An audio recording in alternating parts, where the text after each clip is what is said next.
जामनू खाते हुए जिंदाबाद। जामनू खाते हुए नहीं, चौरी जामनू नहीं लाना ना, जेड़ी भी गल नहीं, जामनू खाते हुए माशाअल्लाह। हाँ उन्होंने दी बन गई जी।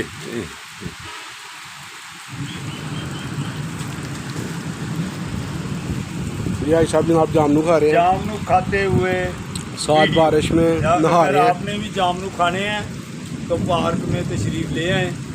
अल्हम्दुलिल्लाह जामनू भी मीठे हैं, बहुत मीठे हैं, बहुत और मजे के हैं मौसम भी एंजॉय करने वाला और मौसम। सेहत भी अच्छी, जामनू भी अच्छे, मौसम भी अच्छा। खुराक भी अच्छी मिल गई है हमें हाँ। और मौसम भी अच्छा मिल मौसम गया। भी अच्छा मिल गया। अगर आपने भी अपने आप को तंदुरुस्त और तवाना रखना है तो फिर पार्क में तशरीफ लाए।